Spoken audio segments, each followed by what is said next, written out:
Welcome back. I'm going to let my dad's narration start this one. Tuesday, June 13th, 1989. We're at the site where they're going to do some pole vaulting on the Pony Rock. People are still eating breakfast. Sharing mine. About 7 a.m. Keep an eye on the background there. The stunt people were already rehearsing. Also, you probably heard Dad mention phony rocks, and there's a story there that I've told at Tremors screenings, but I'll tell it again here.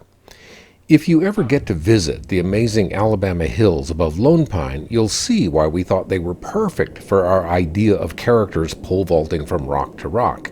Dad got these shots on another day when he was actually climbing the rocks.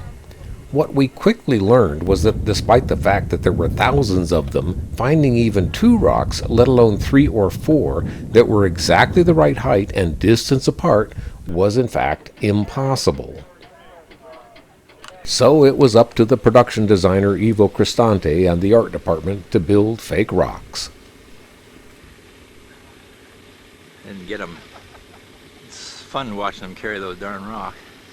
Even then, the stunt people found that landing on an uneven surface was so difficult they really needed level platforms hidden behind the fake rocks, and Dad, who was always panning in every direction trying to show everything, got what I think is the only image that exists of one of those platforms.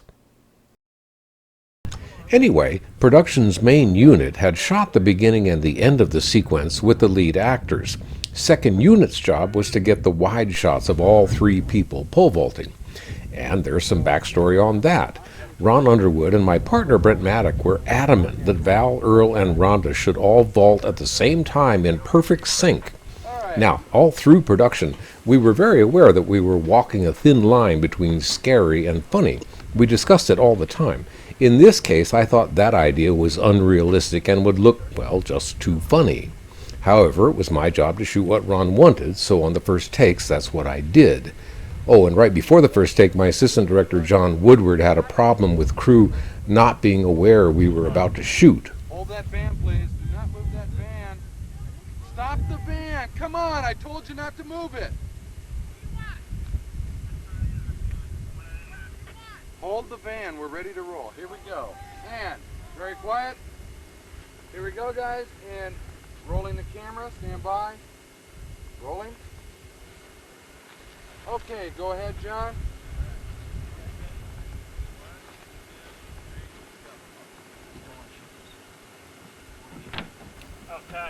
Cut it. Cut. There was a camera problem on that first take, so we shot it again.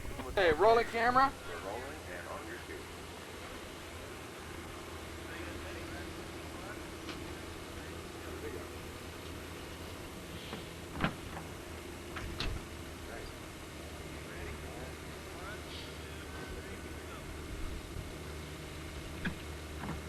Great.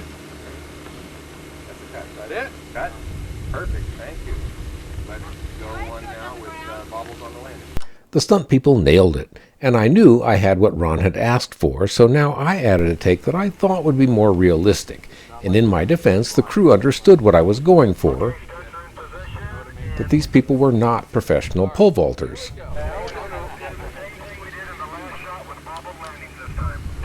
That's correct. Anything you can do to make it look like they're landing on a rough surface, having trouble keeping their balance, tilting up and down. Ready? Okay, roll the camera, please. Okay, we're ready to roll. Rolling and on your cue. All right, y'all ready? Ready. 1, 2, 3,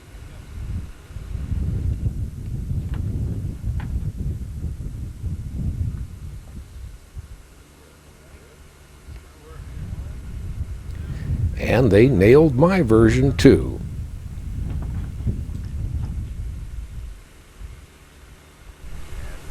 Now I believe that. Well, I may have believed it, but my version didn't make it into the movie, and I quickly learned at our test screenings how wrong I was, because when audiences see Ron's version of that shot, they actually cheer. Anyway, we moved in for one more shot we needed, which was the stunt double for Earl not quite making that first pole vault. And it's kind of fun because Dad wasn't used to watching stunt people do their thing, and you can hear his reaction. And action.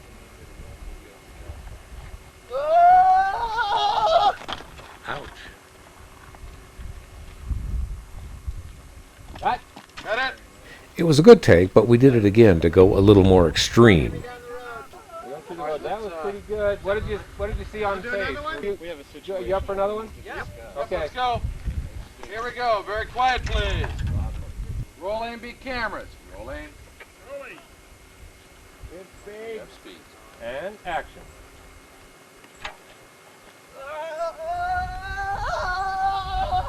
I love Dad's angle there because you can see how far the pole actually went before the other stunt people stopped it. Cut it.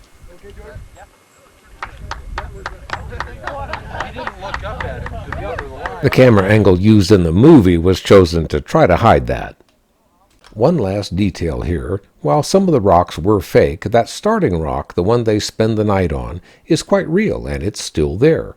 And the wonderful people at the Lone Pine Western Film History Museum have maps and sometimes even tours out to it. You can go out there and climb all over it and relive the Tremors pole vault scene to your heart's content, as this old guy did about 30 years later. See you next time. And here I go again. I do keep writing. I've put up a short story that follows my earlier story, Lesson 1, very creatively titled Lesson 2. It looks at the question, what if reincarnation happened for everybody? How would that work? If you're feeling metaphysical, please check it out on Amazon.